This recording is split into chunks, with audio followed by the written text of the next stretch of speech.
Welcome to the MAHA Media Hub and the second year of the MAHA Revolution. I'm Tony Lyons, president of MAHA Action.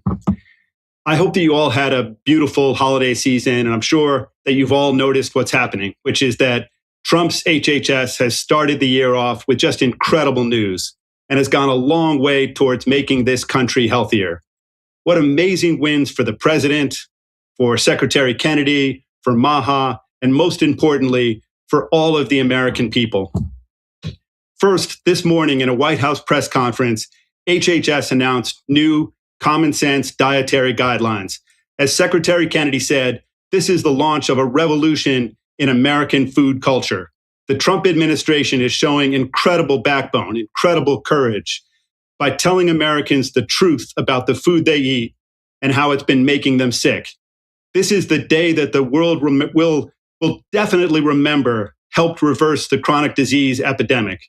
Kyle Diamantas, the Deputy Commissioner for Human Foods at FDA, will join us later to discuss many of these historic changes. Second, Jim O'Neill, the Deputy Secretary of HHS and Acting Director of the CDC, has announced new vaccine guidelines. The CDC will now recommend just 11 vaccines instead of 17, coming in line with the recommendations from countries all around the world, including Denmark. There will also be fewer doses recommended and some vaccines recommended at a later age. This is a seismic change. It's a seismic shift from, maybe the first time ever that the schedule has been lowered, lessened, reduced, not increased, resulting in a smarter vaccination policy, fewer shots, and a lighter load of adjuvants and preservatives. Of course, nothing is being banned. And as Secretary Kennedy promised, everybody will be able to get any vaccine they want. So this is also a great victory for informed consent. And the third historic victory for the week came when the Senate version of the House Appropriations Bill took out Section 453, which would have granted pesticide companies a liability shield protecting their products and any harm that their products caused, including cancer. So many of you rallied and fought and lobbied Congress and did everything you could do to put pressure on people. And that clearly played a role in the removal of that pesticide rider. So that's another really big win. And then we've been making great progress, great strides in environmental policy. On New Year's Eve, Administrator Lee Zeldin announced that Trump's EPA will start to regulate dozens of phthalate chemicals that they found unreasonably risky to both workers and the environment, and that excessive exposure to phthalates can cause endocrine disruption and reproductive health issues. So this is yet another MAHA win in a very short period. And Lee Zeldin said, that his EPA, that Trump's EPA is following gold standard science and promoting radical transparency. And they're really going to use the most rigorous scientific methods, including independent expert peer review, extensive public input and comment, and cutting edge cumulative exposure testing. So Trump's EPA is showing that they're here to protect the American public and to force corporations to mitigate harm, mitigate risk, and adopt cleaner practices. So we're looking forward. MAHA is looking forward to continuing to work closely with Lee and his whole team. We're all so grateful for all these great developments. And, Secretary Kennedy is showing that the MAHA movement is not just a temporary disruption that can be dismissed or navigated or waited out, but it's a genuine grassroots expression of a deep and pervasive frustration with the systemic failures and corporate corruption that have led Americans to be some of the sickest people in the industrialized world. So this is the MAHA moment, and President Trump is clearly the MAHA president, and we're grateful to him. We're grateful to Secretary Kennedy. On today's show, we have some of the fiercest MAHA warriors, trailblazing policymakers who've made many of these changes possible. So we're joined, as I've said, with Jim O'Neill and Kyle Diamantas, and also by Admiral Brian Christine, HHS Assistant Secretary for Health, Jess Kramer, Trump's EPA's Assistant Administrator for Water, Stephanie Spear, Secretary Kennedy's Deputy Chief of Staff, Mary Holland, the head of Children's Health Defense, Dr. Eric Berg, the Knowledge Doc. So first up, we have Jim O'Neill. Thanks so much for coming on the show.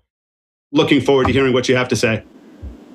Thank you so much, Tony. And thanks for that wonderful summary of all the amazing wins that the administration has had just this week for MAHA. It's been a culmination of a huge amount of work, and it was really exciting to help announce two of the many projects that you mentioned this week. So I'm sure Kyle and Stephanie will talk more about the amazing dietary guidelines that they produced. But they're really a revolution in food culture that is finally bringing information in the public up to date with nutrition science. We're going to be announcing more nutrition research tomorrow focused around metabolism. It's really a great day for addressing chronic disease and staying healthy.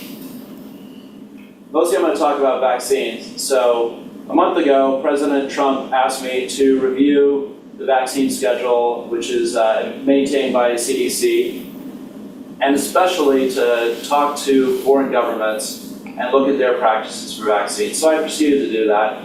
I talked to my peers in several foreign governments, the health ministries. I asked them how they make decisions about recommending vaccines, how do they review safety, how they review efficacy, how they construct a schedule, how they revise their decisions, how they communicate them. It was very enlightening. It was lots of very helpful people from these other health ministries, from Germany, from Denmark, from Japan. And I also talked with a lot of our vaccine scientists at CDC, at FDA, and around the department at NIH. And we also conducted a scientific review. I really wanted to be as rigorous as possible. So, as many of you know, there is not as many lengthy duration safety trials around a lot of vaccines as people assume when they inject their children. So the limits of the data, the gaps in our knowledge were definitely something we examined. On the other hand, babies are being born every day, parents are making decisions every day, doctors are advising on decisions every day, whether to give the birth dose of this vaccine or that vaccine. And while we are launching new studies and we do need more information, it was essential to give people the best recommendations, the best advice that we could. And so on Monday, I officially updated the CDC vaccine schedule for child and adolescent immunizations and focused people's attention on a subset of all the recommended vaccines. You know, a lot of parents look at the vaccine schedule, listen to their pediatricians, and they think, wow, that is a lot of doses over the course of childhood. I'm not saying maybe no vaccines, but I'd like to know which ones are the priorities. Which ones are the safest, which ones protect against the most virulent and most dangerous infectious disease. We finally answered that question. We didn't ban any vaccines, but we did help people make priorities. We did say, of all the vaccines that have been recommended in the past, these are the most important. Then secondly, here are some that are advisable for certain high-risk groups, such as babies born to mothers who have tested positive for hepatitis B, is one example.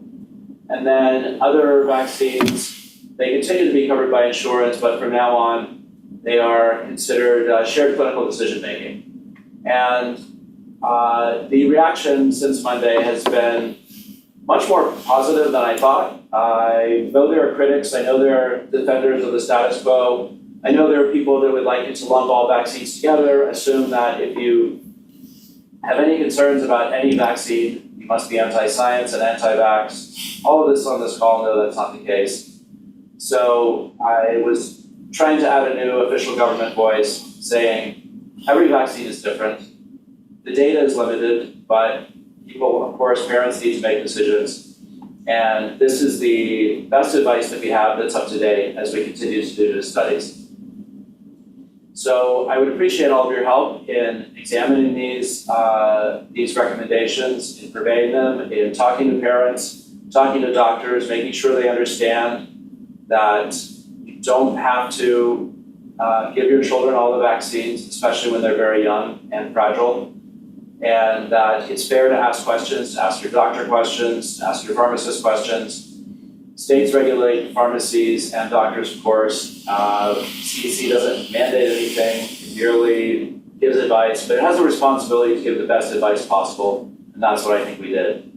And that on top of the dietary guidelines are really two great openings to the year. We're finally applying overdue scientific rigor to two of the most important things that can affect people's health. So I'm very proud to be associated with both of those. Thanks so much, Jim. And, I'd like to personally thank you for this shift in vaccine policy.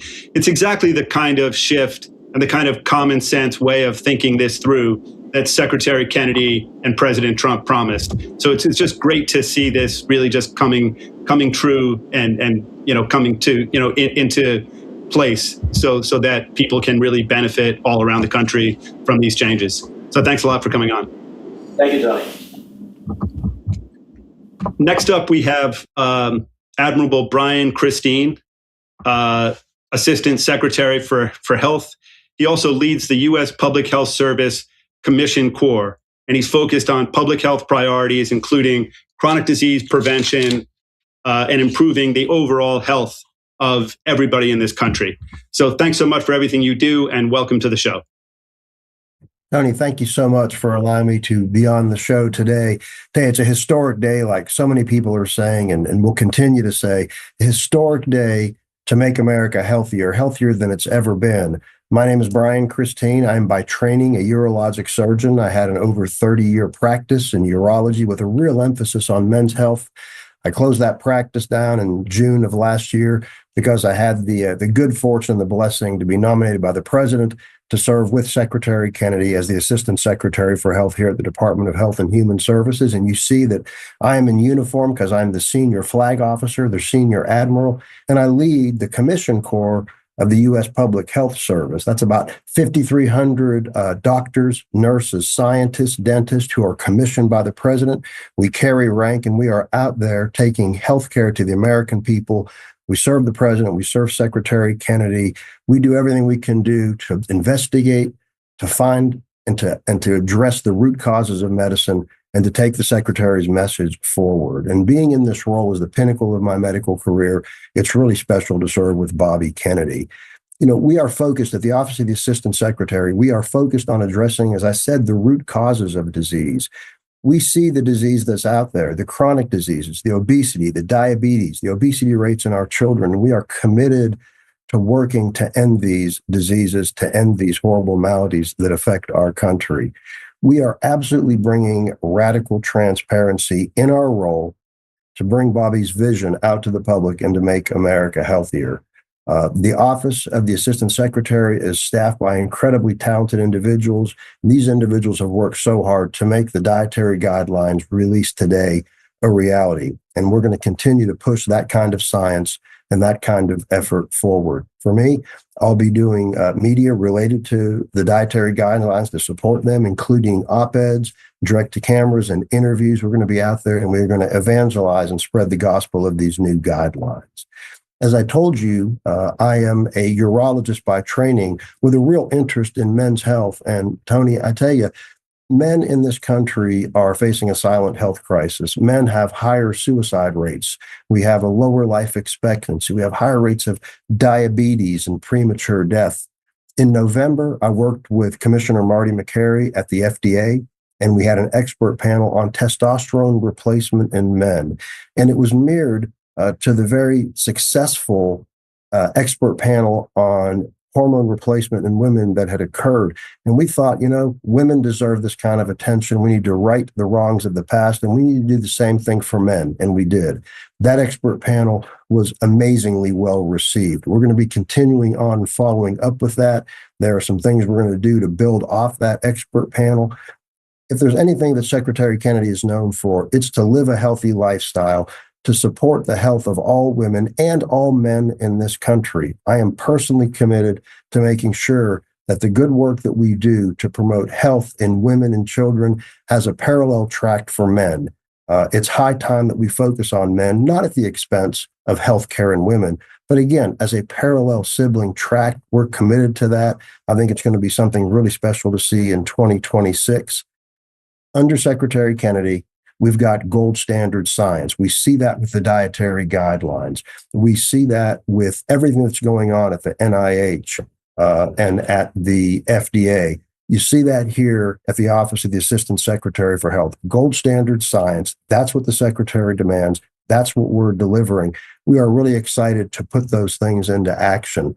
Listen, I'm proud to be part of this team. As I said, it's the pinnacle of my career to work with Secretary Kennedy and the great staff here. I look forward to doing it. I look forward to hopefully addressing this group more in the future. Thank you for all that you do. We are there with you. Thank you to all the MAHA moms and dads. Great things are ahead. Yeah, thanks so much. And, thanks for your dedication to real science, to the idea that you have to be open, and that we've had a generation of corporate corrupt science that we've followed. And now we have to be open to all different kinds of ideas. And that, I think, is what gold standard science means, that we don't exclude any voices. It's not just the most powerful voices, not the best funded ones from big corporations. It's a really wide range. And that's what I think is going to make us, succeed and finally become more healthy. So thanks so much for all the work you're doing. Thank you. Next up, we have Kyle Diamantas. He heads the agency's human foods program, looking at all FDA nutrition and food safety activities. He's the FDA's top food sort of czar, and he sets the strategic direction and the operations for food policy. He played a key role in creating these new dietary guidelines that came out today, and we're so grateful for that work and that outcome. Thanks so much for coming on the show.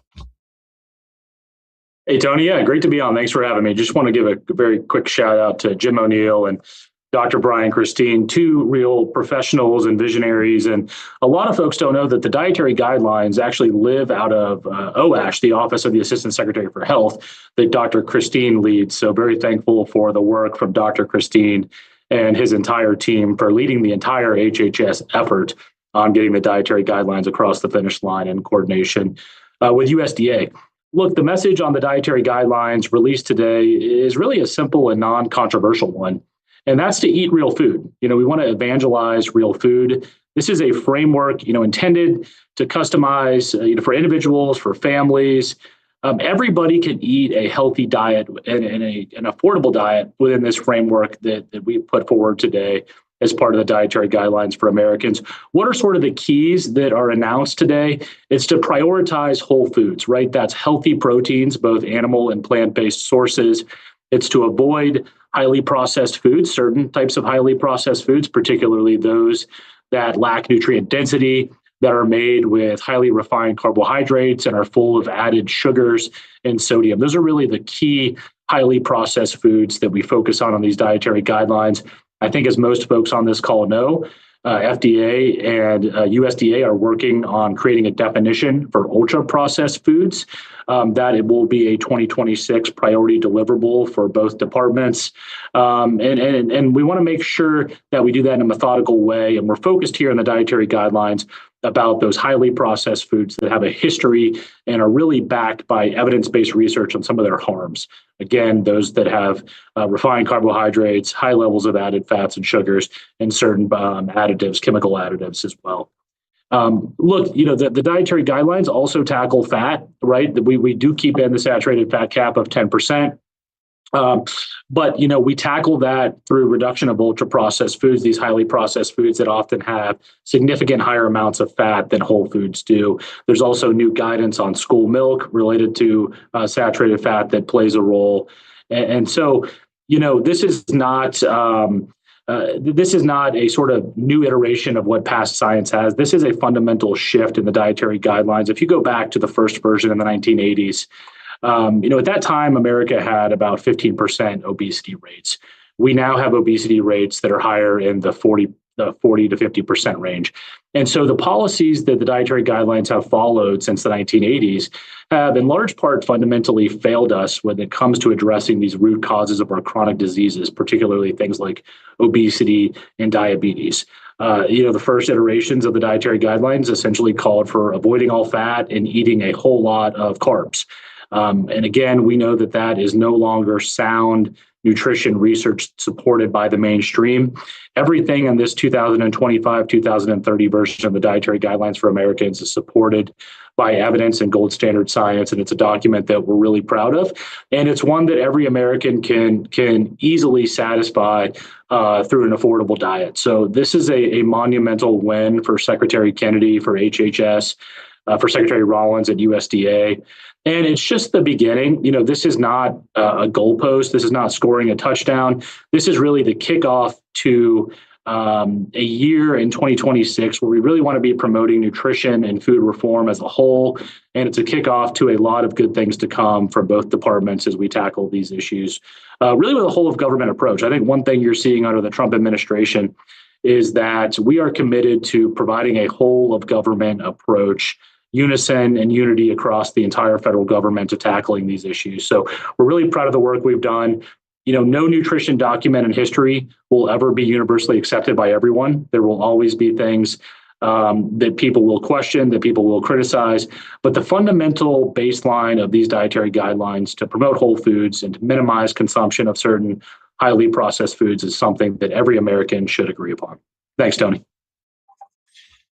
Thanks, Kyle. Yeah, that's clearly true that there are always going to be, people who are going to write hit pieces, who are going to come out and say this is terrible. But clearly, this is an incredible step forward. And I'm just so grateful for the work that you've done and the work that the whole team has done to make this happen. So thanks a lot for coming on.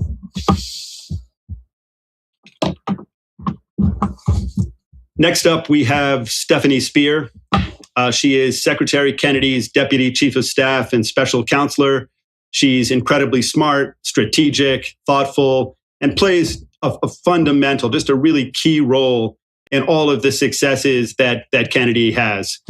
She's also one of the most loyal people that I've met, dedicated to President Trump and Secretary Kennedy's historic MAHA plans. So thanks so much for coming on. Thanks for everything you do. Can't quite hear you.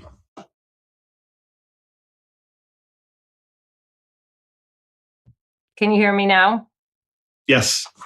Good. All right. Thank you, Tony. This week has been historic, as other speakers have already noted. On Monday, HHS Deputy Director Jim O'Neill, in his role as acting director of CDC, signed a decision memo accepting recommendations from a comprehensive assessment of the U.S. childhood immunization practices. President Trump, through a presidential memorandum, instructed Secretary Kennedy and Deputy Secretary Jim O'Neill to update the U.S. childhood vaccine schedule if they found that superior approaches existed abroad. The scientific assessment compared U.S. childhood immunization recommendations with those of peer nations. It analyzed vaccine uptake and public trust, evaluated clinical and epidemiological evidence and knowledge gaps, and it examined vaccine mandates and identified next steps. The assessment reviewed 20 peer-developed nations in both the number of diseases addressed in its routine childhood vaccination schedule and the total number of recommended doses. And in fact, it found that many peer nations recommend fewer routine vaccines. They actually achieve stronger childhood health outcomes and maintain a high vaccination rate through public trust and education rather than mandates. But bottom line, we need more studies, and HHS is committed to doing those studies using gold standard science. We'll be doing placebo-controlled randomized trials and long-term observational studies to better characterize vaccine benefits, risks, and outcomes. We'll also be doing shorter-term studies at FDA and CDC. So that is a commitment we've made, and literally daily we spend time making sure that we're getting the right studies prioritized and the right protocols through. It is a huge effort. We also had other historic news this week. Our announcement today of the Dietary Guidelines for Americans. It's the most significant reset of federal nutrition policy in decades. HHS and USDA today, we reclaimed the food pyramid and we turned it upside down. If you haven't viewed our new website yet, be sure to do so at realfood.gov. Share it with all your friends and family. I want to shout out special thanks to Joe Gebbia Jr. and his incredible team at America by Design. They worked tirelessly to brand the DGAs with the upside down pyramid, interactive website, and edgy video. Also, huge thanks to our partner, USDA. It was a huge team effort to get these dietary guidelines out today. Today marks a decisive change in federal nutrition policy made possible by President Trump's leadership and the work of MAHA moms and public health advocates like all of you who demanded reform. These new guidelines will revolutionize our nation's food culture and make America healthy again. As Secretary Kennedy said, and Kyle just said a few minutes ago, the message is clear: eat real food. We're off to a great start so far this year, only 7 days into the new year and already 2 historic announcements. So buckle up as we have lots more to come, including our work to close the GRAS loophole and make baby formula healthy again through Operation Stork Speed. We're also going to be hosting roundtables regarding health impacts of microplastics, EMFs, PFAS, and other toxic exposure. We'll be partnering with EPA and doing lots more with USDA along with other agencies. So I want to especially thank Tony Lyons and everyone at MAHA Action for day in and day out propping us up. I could never stress enough how much that support means to us. We're working hard each day to get the priorities of President Trump and Secretary Kennedy across the finish line. And with your support, we're going to achieve our goal and make America healthy again. Thank you.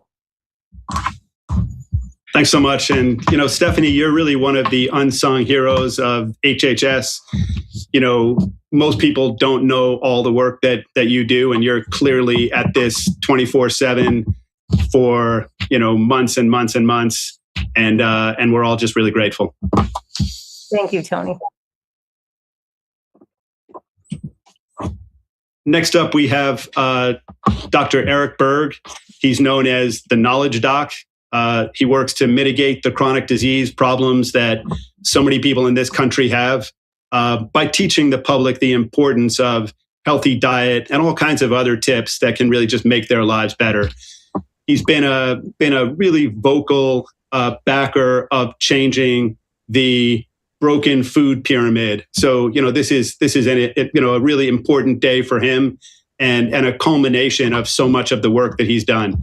So thank you for all that work, and thanks for all the work that you've done to help us. And welcome. Tony, this is amazing, because if you just see what's happening, we just reverse the whole thing upside down. I was actually blown away and happier than I wasn't anticipating this much change. So this is very, very exciting. Let's talk about the big changes going from, the old mantra, low-fat, plant-based bias. Now we're actually full-fat dairy, aggressively restricting refined carbohydrates. Now, even though they did not mention low carb directly, functionally, it's definitely low carb because it's low ultra-processed foods, which is really huge. So the biggest thing they're invalidating is there's no more, they said no or limited added sugar in refined carbohydrates, because, people talk about sugar, but there's another carb that is not on the map for most people, and that is the refined industrial starches, modified food starch, modified cornstarch, maltodextrin. Well, they basically, they covered that here indirectly, refined carbohydrates. So that being said, in the 1990, I think, 2 version of the food pyramid, it was it 6 to 11 servings? We need to focus on these grains. And now it's 2 to 4. So you're going to see a lot of people getting healthy very quickly just from that alone. The emphasis on higher protein automatically is going to help so many people. And we're not afraid to just say it's, meat, red meat especially. So this is going to help so many people. It is true that they are, keeping the dietary fat, the saturated fats to 10%, but they did say, more research is needed for that, which is okay, that's fine. But the big thing is the actual emphasis on ultra-processed foods named out as the primary driver of disease. Like that's huge. This has never before been done. So I was blown away, and this is going to create a lot of positive change. And I just wanted to mention one little point about, some attacks on MAHA, making America healthy again, with that word again, like we're going to go back with science. We're not going backwards with science. We're not doing that. We're trying to reestablish what occurred before the capture of science, before the capture of the food, before the capture. Every single, agency has been infiltrated with all sorts of corruption. So it's really about the capture, and we're not anti-science, we're anti-corruption. And this is why RFK is the best person for this job, and he's doing a great job. So I'm really excited about this new pyramid, and it's going to create some serious health in our population. Thanks so much. And, let me just say that, you've really been one of the great partners in the MAHA fight for such a long time. And what I think we've been learning, and I've learned this from you, that this is not a fight against big food or fake science. This is a fight for a better way of thinking, a better way of eating, a better way of living that we create, and that then makes the old way, the way that we've been lied to and forced to sort of think that a certain way of living might work. That we learn that that's not the way to live, and that there's a better way to do it. So thanks so much for teaching millions and millions of people, including me, that there is a better way of living. You're welcome. Next up, we have Mary Holland. She is head of Children's Health Defense, a prolific author, former professor at NYU School of Law, just once again, a day and night advocate for protecting children's health for maybe 20 or 30 years. And, just really at the front of the battle to make children healthier and to right some of the wrongs that have been done to children over the last 20 or 30 years. So thanks so much. Tony, thank you so much. I'm so grateful to you and to MAHA and to President Trump and to Bobby Kennedy as secretary. This was an incredible week. Honestly, this is a week that many of us in this movement for 20 plus years weren't sure would ever happen on our watch. To know that the food pyramid has changed and the vaccine schedule has changed and has become much more tailored to individual children and their actual health needs is going to change. It's not only going to change children's lives, it's going to be saving children's lives. We're going to see measurable we're going to see measurable results very soon. I do want to focus on what's happened with the vaccine schedule because it's so momentous. We have never seen reductions in the vaccine schedule that's been recommended. Literally up until now, as Eric Berg was saying, we've seen corruption of science, and we saw the advisory committee basically being a front for the pharmaceutical industry, pushing vaccines at the expense of children's health. And what we've seen even before the changes this week were the clearing out of the compromised people on ACIP. We saw the recommendation for the COVID shot that had very little support globally taken away. And we saw grants being taken away from the American Academy of Pediatrics, which has also essentially been bought by the pharmaceutical industry. But the changes this week to essentially create a couple tiers of vaccines, the most essential, and then those that children should skip, the flu vaccine, hepatitis B, hepatitis A, unless there's special criteria. Those are momentous changes that literally will save babies' lives. But what I'm most excited about that Dr. O'Neill talked about was really the continuing emphasis on gold standard science. We know that there's not a single one of these vaccines that's ever been given a true placebo-controlled trial. And that's going to change. That's going to get done. And then we'll see what happens with the schedule. One of the most striking things over the last 25 years, Tony, is that the key spokespeople in favor of the vaccine schedule, Dr. Paul Offit and other, they will never debate anyone. Bobby Kennedy for 20 years has said, I'll debate anyone. These people won't debate. And it really makes you wonder if they won't defend their policies in public, Are they, in fact, indefensible? I think we're going to find out in the next couple of years. So I'm really excited about those changes, the shared decision-making with healthcare practitioners, restoring trust. COVID really led to enormous pervasive distrust in public health authorities worldwide, particularly in the United States, and it was justified distrust. And so this is an effort, I think what will be a successful one, in being more transparent and telling people the truth. And I also want to mention what Stephanie Spear just said, that they're not going to stop just with food and vaccines, although those are incredibly important issues for children's health. They're also going to be looking at electromagnetic radiation issues. We focus on those as well at Children's Health Defense. They're going to be looking at microplastics. They're going to be looking at other toxic exposures. We really welcome that because we do spend the most and have the worst health. We have some of the worst health for children in the world. We have one of the highest infant mortality rates in the developed world. And I'm so excited that I believe these things are starting to turn around. And I'm so grateful to the movement, to the MAHA moms and dads, and to Secretary Kennedy and President Trump for making this possible. Thank you so much. Thanks so much, Mary. And that's it's such a great point that anti-vaccine is just a corporate talking point. It's a corrupt corporate talking point. Any product at all needs to be able to withstand scrutiny and, has to win in the marketplace of ideas. And the idea that anything is off limits, anything at all, that's anti-science. So thanks so much for all the incredible work you've done, all the lawsuits you've been part of, the books you've written. You have done just incredible work, and we're grateful. Thank you, Tony. Next up is Jess Kramer, and she is working hard to advance President Trump's agenda for protecting health and the environment by providing clean water while powering the great American comeback. She's new to this job and plans to sort of tell us what her goals are, what her strategies are, and we're just so grateful to have her on the show. Thanks so much, Tony. Appreciate it.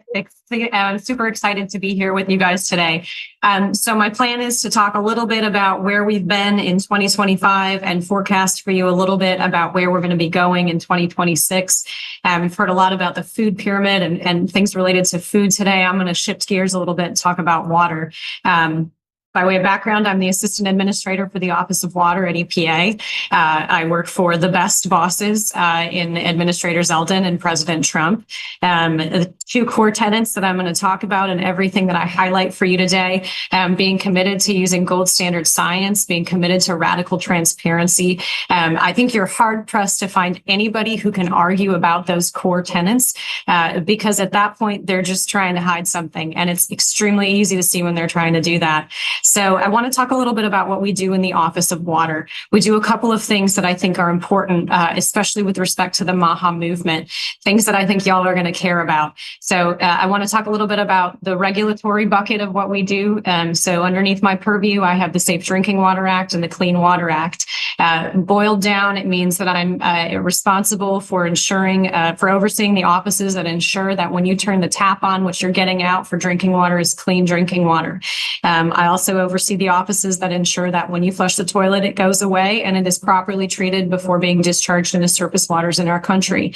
On the regulatory side, specific to drinking water, I want to highlight a couple of things that we're working on related to lead, and specifically related to the removal of lead and continued efforts on that front in drinking water. So under Trump's first term, we launched the lead and copper rule revisions. I had the acronym in my brain and I get lost in those sometimes. One of the core tenets of us enforcing that right now is the goal of removing all lead service lines in this country. And so we are actively moving toward that. One of the other core tenets of that rulemaking, which we are implementing and enforcing, is the requirement for systems to locate their lead service lines. Now, as you can imagine, this is an expensive endeavor and we have communities across this country that struggle to be able to afford those things. So I want to also highlight We do regulations. We also provide a good amount of funding to ensure that we are achieving the public health outcomes that are extremely important in this office. So one of the funding actions I want to highlight for you is that at the end of last year, we rolled out $3 billion for lead service line removal actions. These are monies that can specifically be used by systems once they find those lines to take them out of the ground, removing the exposure to lead that we have seen in this country. And so we're very excited about those things, forecasting for you a couple of other things in this space that we're going to be doing. On the regulatory front, tackling PFAS in a couple of ways, enforcing maximum contaminant levels for PFOA and PFOS of 4 parts per trillion, reevaluating MCLs, National Primary Drinking Water Regulations, or 4 other PFAS. I know that people ask questions about the reevaluation of those other 4, and I want to take this moment to say, we need to do this because we need to follow the law, and we need to have legally defensible regulations in place that last. Unfortunately, the prior administration skipped a step in the Safe Drinking Water Act process, and so we will be going through the process of the Safe Drinking Water Act regulatory process for those 4, doing it in a legally defensible way, utilizing those principles of gold standard science and radical transparency while we go through that process. And so, that's certainly something to keep an eye on. That's upcoming. We also are going to be taking actions related to fluoride. We're in the process of doing a robust scientific analysis working with our friends and colleagues over at DHS. Administrator Zeldin and Secretary Kennedy are lockstep on these efforts. And so we are evaluating the science, again, gold standard science, evaluating it in a radically transparent way. I also want to highlight that as we're going through these actions that I'm forecasting, I have a very open door policy. If you want to talk to me, I'm here to talk. One of the things that has been concerning to me in the past for folks who have filled the role that I'm sitting in currently is a lack of availability and willingness to just sit across the table from folks, hear their concerns, answer questions, take into account information that we maybe haven't otherwise heard before. Those days are gone. We are committed to making America healthy again, and that requires us to sit down and hear from the folks who are experiencing what's happening on the ground that needs to be modified. Highlight for me what you're seeing. Highlight studies that you think that maybe we haven't evaluated, perspectives that you think we're missing. I am here for it, and I have a 100% open door policy. And so, again, Tony, I just want to say thanks so much for letting me get my feet wet today. No pun intended, as a water person, but really just appreciate the partnership that we've had with you so far, and look forward to continuing that partnership moving forward. Thanks so much, Jess. And we're so grateful for that openness. I've talked to people who have tried for years to get to talk to somebody at the EPA, under prior presidents, and they were just never able to get that kind of access. So to hear you say that you're willing to talk to anybody, to listen to what their theories are, what their ideas are, what their science is, what studies they have, what they've seen, what they think those studies mean. All of that is just exactly what MAHA wants. That, we don't believe that, that there's any settled science, that there's ever going to be settled science. So it has to be a conversation. And, we may think that terrible things have happened in the past and think that we can do it much better. But that has to come through arguments, through making stronger cases for a better way of doing things that are common sense, that are practical, that are actually possible. So thanks so much for coming on, for being open, and for all that you and Lee and the whole team are doing at EPA to make it MAHA and to try to make this country healthier. Absolutely. Thanks.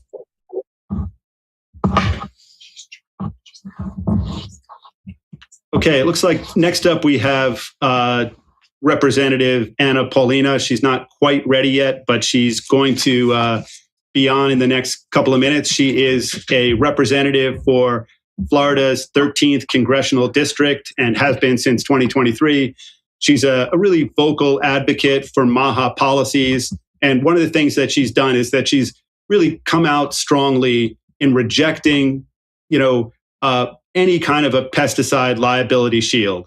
And like all of us at MAHA, she believes that people have to stand behind their products, and that if the government is in the business of protecting big companies against the American public, we're never going to get better science. We're never going to get change. And that really is anti-science. So we want to not have liability shields from anything in any area, not in vaccines, not in chemicals of any kinds, not in pesticides. That's how we're going to get better science. So Representative Luna, is really on the right side there. One of the things she did was called the Do or Die Act, where she codified the phase out and the ban of certain synthetic food dyes that were found to be just really dangerous for the public. Generally, MAHA isn't for bans. We're for choice. We're for better science, for more science, for better arguments. So, really grateful for the work that Representative Paulina Luna is doing. And, looking forward to having her come on. She's just running a little bit late, just texted that she's rushing to get here. So, just a couple of other things that I guess we can touch on here. And that is that there have been just so many incredible wins. And something that you've seen this week that I haven't really seen before is that many of the recent wins of the various things that happened this week, it was very hard for newspapers and for TV shows to attack the progress that we've been able to make and that HHS has made in the last week. So, when you hear that, anti-science is can't be saying that every product in a certain category is always going to be safe, that even vaccines that aren't made yet, that they're going to be safe, that they should be protected, and that the protection of those companies is more important than the protection of the public, then, that should, raise your hackles. You should recognize that whether it's pesticides, vaccines, or really anything else, we need to be open to ideas at all times. And we need to be sure that we're never protecting companies at the expense of the public or of families, because, that's what people have power for. The power is to protect the people, not to protect the people who are harming the public. So it looks like Representative Luna is now here, and we're so grateful for the work she's doing once again and to have her here. Welcome.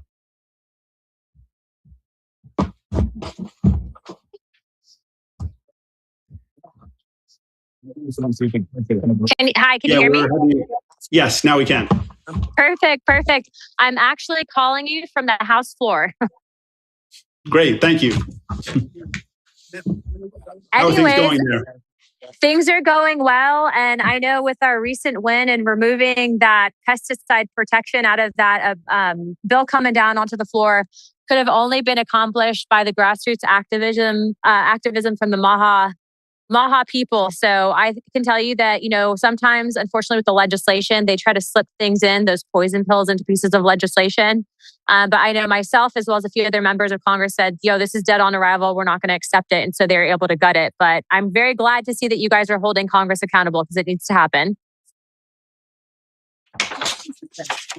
Yeah, that's great. I mean, that's what we feel is our job. And, it's, like I've said before, we don't know what the answers are, but we know that we have to question things, and that we're never going to get good science if we don't question every authority.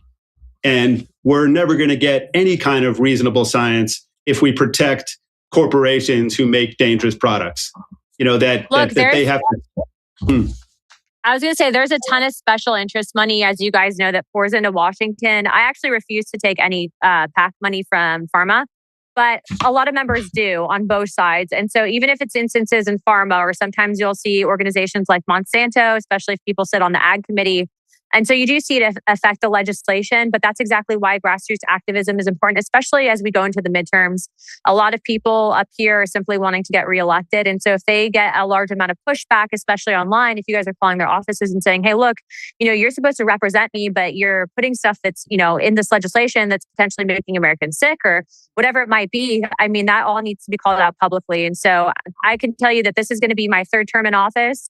And I've seen enough to know that, unless you are MMA, not CIA, so you have to literally be very loud and very straightforward with some of these people, you won't get anything done. But I do think that because of, that strategy and plan of attack, that's why we were able to accomplish what we were able to accomplish in the bill this week.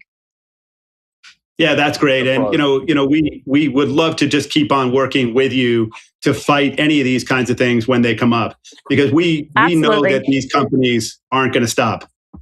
Absolutely. No, I'm right there with you. And I know that we've been able to make some good connections, especially with, again, our grassroots activists. But if you guys ever have any of those issues, don't hesitate to reach out. I know it's myself. There's actually an official MAHA caucus here in Congress. And so all of those members, if you contact them, should actually be willing to, champion these issues or say vocally that they're not going to vote for stuff if they continue to put it into the legislation. Yeah, that's great. And it's just so nice to hear that there are people in Congress who will turn down money when they know that money is from and is based on and is on the side of real corruption and is going to lead to harming the American public. Absolutely. I guess so. Before the parliamentarian comes over to yell at me for being on my phone. And again, I apologize for being late. I was actually stuck in committee and then we had to run to the House floor to vote. But do you have anything like questions directly for me about anything happening here on the Hill? Yeah, I mean, I would just kind of like to think through, the best ways we can work together to get things done. So, maybe that's an offline question, and maybe we can have sort of a group that comes and meets with you.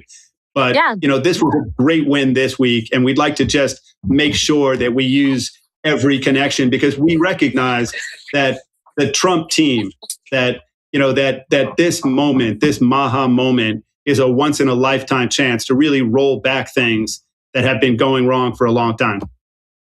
Well, most certainly. I know that there's probably some activists on this listening. So what I would tell you is the best thing that you can always do is, find your members that are willing to champion these causes. So I'll give you a perfect example. When I first got elected in 2022, I immediately tried to work on removing Red 40 from food products, especially food products that are subsidized with SNAP and EBT. That if people are hungry, they apply for these programs, or if they're having issues with food securities, they can get it. Well, why is it that we're basically subsidizing these people that genuinely need it with food that's making them sick, and then only to in turn turn around and then later on down the line they're suffering from diseases, and then it's long term more money, and so it's just this vicious cycle. If we have clean food available for people, if we have things that are not giving kids autism or cancer, what a different society and population we would be. Not to mention, we can't even address right now what's happening with the fertility issues in this country. And I don't have enough time to go into that, but I'm sure I'll come back and we can discuss that further.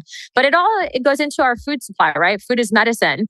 And so I try to champion that issue. And it was very, very hard to get support actually from within the chamber, because it just wasn't considered a sexy topic. And then when President Trump, joined forces, I know Bobby Kennedy Jr. was working very much so on this, pretty much in his own little island for a while. But when he joined forces with the administration, and then we immediately saw these changes as coming down from the top, it was, if it was left up to the House of Representatives to change, it would have happened. But because RFK Jr. was able to do it literally with a pen stroke, we've had massive wins for the American people. We can talk about the vaccine schedule rollback. We can talk about him literally just releasing the accurate food pyramid. I'm sure you grew up in the generation of the food pyramid being eat as many grains as possible and sweets at the top. That was totally funded in a BS food diagram. And now you're talking about actually genuinely making the American people healthy. But we do have a short window of opportunity.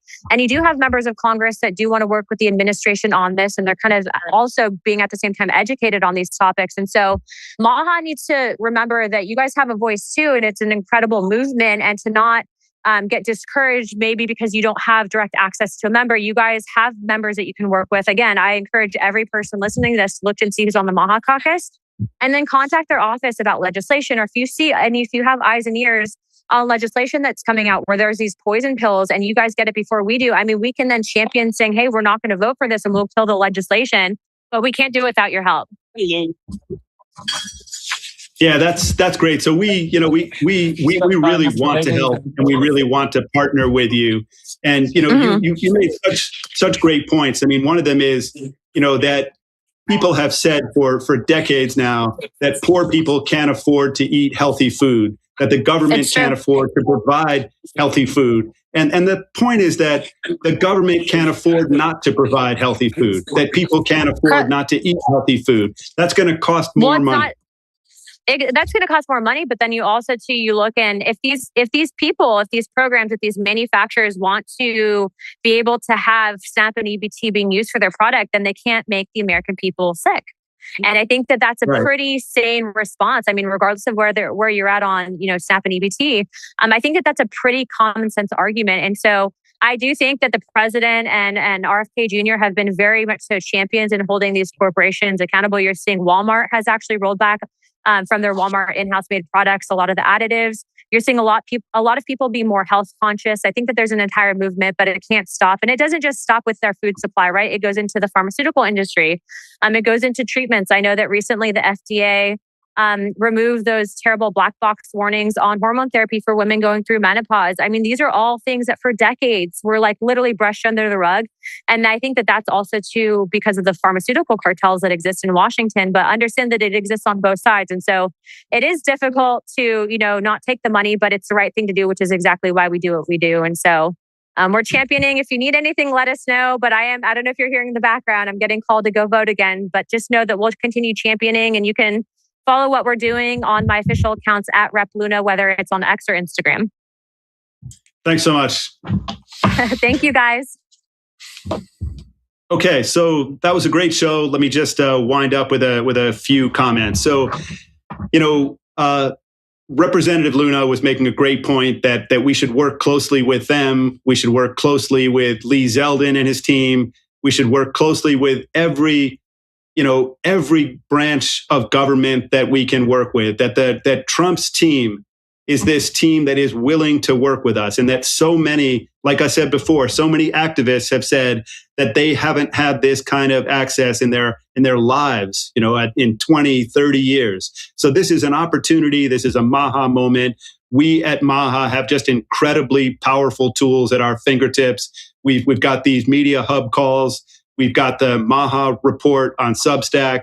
We've got the MAHA Institute roundtables, the MAHA Summit that we're doing once a year. We've got MAHA films, MAHA books, MAHA parties, a MAHA mailing list of more than 2 million MAHA warriors, MAHA moms all around the country, thousands of influencers who watch this show, who've got hundreds of millions of followers. So, we're going to harness every bit of that power. We need to harness every bit of that power and to work with every cabinet member. And like I said, every branch of government to support and be a powerful resource to Trump's team in the midterms and in all of these battles, which are really battles for the American people. So, this country overwhelmingly wants to get more healthy. They know that they've been lied to. They know they've been poisoned, and they know they have, deep down, they know they have a team in place that's trying hard to do a better job. So thanks so much for all of you for sticking it out for this hour, for working so hard with us over the, last year, and, for the things that we're all going to try to do together. So you're going to get a follow-up email that's going to have, segments of this show, calls to action, all kinds of ways that you can participate. Things that you should do is, once again, go to the MAHA report. It's at themahareport.com. Read that. Great stories coming out daily. And then I just say, thanks again. Thanks for joining the MAHA Media Hub. Thanks for all that you've done. And we look forward to seeing you next Wednesday at 4 p.m. America's children are sick, and moms have been betrayed. The time for empty promises long past. Now is a time for action. MAHA is the most powerful force of collective action in generations. The grassroots power of moms and activists has created an army of health warriors with more reach than all mainstream media combined. Together, we can end the chronic disease epidemic. MAHA's influence is reaching millions. It's reaching Congress. And that energy, these chain reactions, are working. How about Operation Stork Speed? Dozens of food companies removing toxic ingredients. I plan to lead by example. MAHA is now. We're talking about how to change the culture. The American people want America healthy again. There's a renaissance moment in health in America. For health, freedom, and the truth. Join us at MAHA Action.